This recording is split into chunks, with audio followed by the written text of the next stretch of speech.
Remember to subscribe to our YouTube channel at NDN TV Nigeria. Click on the subscribe button and be the first to get notifications. It's been about 2 weeks since 17 officers and men of the Nigerian army were brutally murdered in Okuama village in Ughelli South local government area of Delta State. And the nation still remains in shock at the gruesome manner in which their lifeless bodies were dismembered.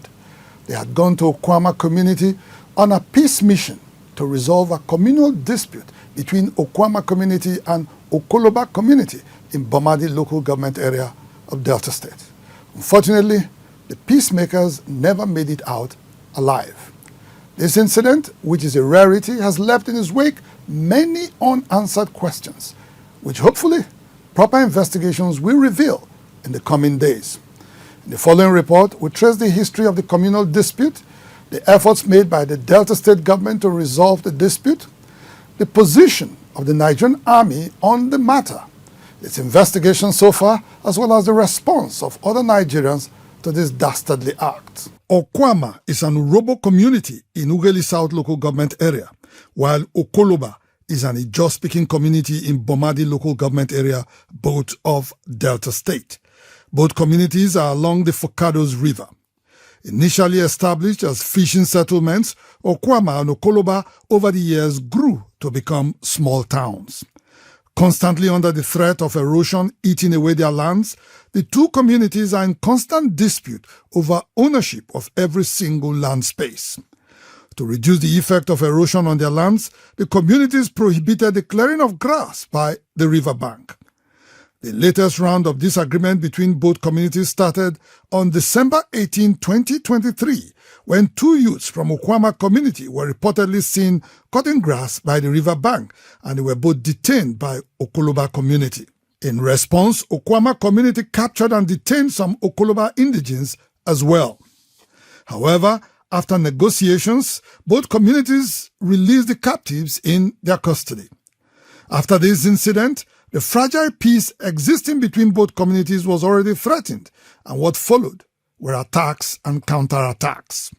It will be recalled that the first sign of a crisis between both communities happened in 2014, when an indigent from Okoloba who wanted to build a house reportedly invaded farmlands belonging to Okuama community with a bulldozer and destroyed their farm crops in the process.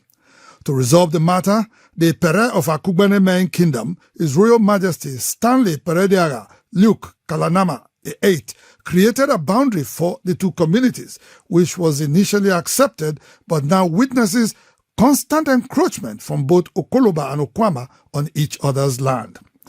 After several attacks and counterattacks by both communities and petitions from the communities, the Delta State government swung into action by inviting representatives of both communities to Asaba, the state capital, for resolution of the matter. On the 7th of February this year, representatives of Okuama and Okoloba, as well as security agencies and other stakeholders, were all in Asaba for a peace meeting. The executive arm of the Delta State government was represented by Governor Burewuri's Special Advisor on Peace Building and Conflict Resolution. The legislative arm was represented by honorable members representing both communities, as well as the chairman of both Ughelli South and Bomadi local government areas. During the deliberations, Chief Uzo cautioned both communities to eschew violence and ensure that their conduct is in conformity with the laws of the land. You must live within the limit of law. You should not be doing things that will be escalating problem in the community. Both honorable members representing the two communities in the Delta State House of Assembly, Honorable Festus Utuama, Ughelli South constituency, and Honorable Abodo Preyo, Bomadi constituency, sued for peace amongst the warring communities. Whatever happened, whether the ownership, ancestral, whatever, we should pay our brothers' kingdom. It is not strange that there is misunderstanding, but the ability to resolve it is what is paramount, and that is why we are here. At the end of what turned out to be a very successful meeting, both communities signed a peace accord, midwifed by the state government.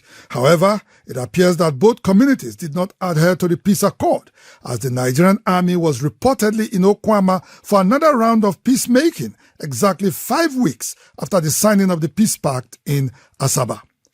This time around, the peace initiative ended in a bloodbath. A lieutenant colonel, the commanding officer of the 181st Amphibious Battalion in Bomadi, as well as 2 majors, a captain, and 13 soldiers were gruesomely murdered. Tried as much as we did, inside the Niger Delta could not obtain any eyewitness account of what transpired. However, a report from Delta Broadcasting Service television station in Warri gave an eyewitness account of the ugly incident. We now attack the military men in the river, because when they came, we are in the town hall. We entertained them, drink and money. We wish cola for them. So they were very happy when they see the entertainment. Then after that, when they say they want to take the community chairman and the secretary and some other leaders away, it is there they say they cannot be able to follow them. When their machines might suddenly and open fire right there in the community town hall, kill many of the youth, the women, and some other children. Governor of Delta State, Sheriff Oburewori, who had made attempts to visit Okuama community but was restricted from going into the scene of the crime by the army, departed for Abuja, where he briefed President Tinubu on all he knew about the Okuama and Okoloba dispute and the killing of officers and men of the Nigerian army. We both condemn the killing of the officers and the soldiers, because they are there on peace mission. What happened is not in line with what we are doing in Delta State. We had a meeting with the security heads. We've all agreed, all the security agencies are putting heads together, we're on the same page to fish out the real culprit. And they have assured that no innocent person will be victimized. As the army investigation continues, they have shut down Okuama community, as well as preventing any entry and exit from the community. The investigation has also extended to Igbomoturu in southern Ijaw local government area of Bayelsa State, where they have also closed the community to the outside world. They did not allow anybody to move, to go to our fishing ports, our fishing, and even to go to our farms to get crops to eat. So since from Sunday to now, we are under starvation. We are short of food. We have been besieged, no going out, no coming in. Then the soldier man that shot the gun was shouting on us, no market, no fishing, no farming. The General Officer commanding 6th Division of the Nigerian Army, Major General Jamal Abdul Salam, says the troops of the Nigerian Army will remain in the creeks of the Niger Delta until they conclude their investigations and recover the arms taken from its officers and men. There is no amount of propaganda, twisting, blackmail, intimidation, false narrative, and what have you, that will distract us from staying on course to achieve our objectives. Former editor of the Guardian newspaper and a Niger Delta patriot, Abraham Mbodo, suggests that the entire episode might not be unconnected with crude oil activities in the region. After a time, people just felt that no, the oil cannot be entirely be exploited to the benefit of the Nigerian state without adequate compensation for those they call the host communities. And so people have taken it upon themselves that yes, this thing is with us here. And if you take it and we are not getting corresponding benefits, we should also take it ourselves. And these are the considerations, the sentiments that have created a new economy, a new sociology, the one we now talk illegal bunkering, involving criminal elements or non-state actors, and everything is around the oil. So there is an angle that this is very well one of those transactions about oil business, oil transaction, and then the aggrieved party taking it out on the other party, which may have resulted in this kind of calamity. In his own reaction on the matter, the Chief of Defense Staff, General Christopher Musa, also confirms that the killing was perpetrated by someone who used the community dispute as a cover to eliminate the soldiers who have recently upgraded their fight against oil theft in the area. I know him, the CEO himself, Lieutenant Colonel Ali. Of recent, Because we have emphasized we want the oil production of Nigeria to increase so that we'll be able to have enough foreign exchange and then things can really go down because we all know the challenges we're going. And so he insisted that all illegal activities within the general area must stop. So he directed all his troops and they were stopping all this illegal bunkering, stopping all these things, and then these are the people benefiting from it. And so when this issue came, I think it came as an opportunity for them to also do away with him. And that's exactly what happened. We know who did it. We are following up on him, and it's just a matter of time. We're sure we're going to get him because they took away again arms. We must get those arms back. As the army proceeds with its investigations, there are unconfirmed reports of extrajudicial killings of indigents of Okuama and Igbo communities. Abraham Mbodo, while lamenting the over-militarization of the Niger Delta, says the army must open up the communities to allow for independent investigations of the matter. If they know the culprits, and then they have zeroed everything down to either a quarter or a particular person, why the suffering in Okuama? Why take out a whole community?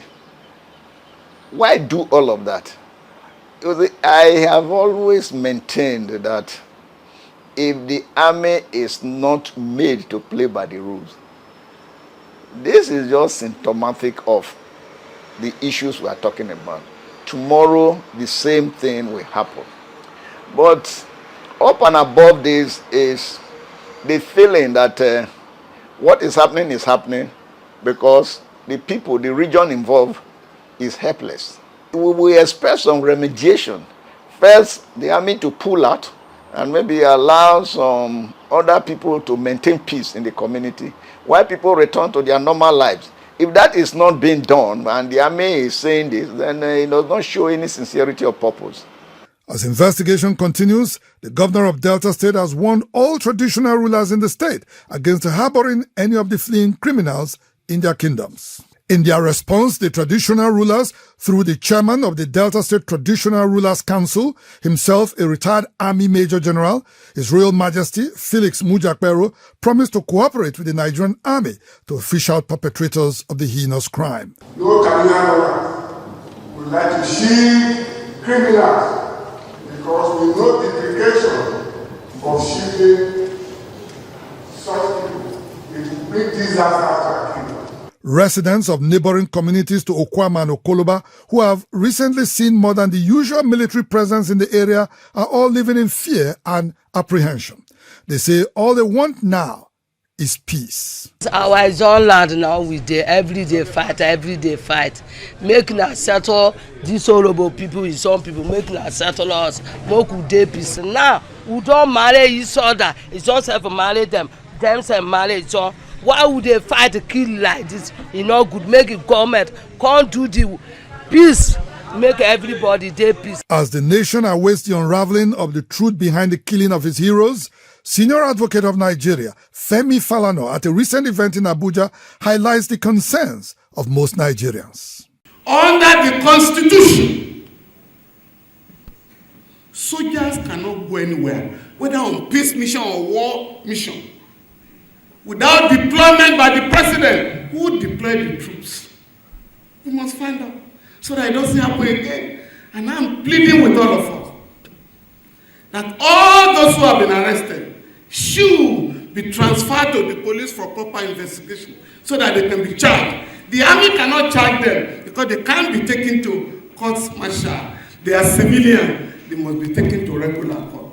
The government must not allow, must stop the destruction of villages for the offenses of a few criminals. Under our law, there is no vicarious liability in criminality. You are asked to account for your own action. Furthermore, there is no collective punishment in our law or other international law to that extent. Let us not repeat what happened in Odi, of what has taken place. Odi, Sakibiam, and Baramotu, the Federal High Court awarded 37 billion, 41 billion, and 100 billion as damages. Inside the Niger Delta,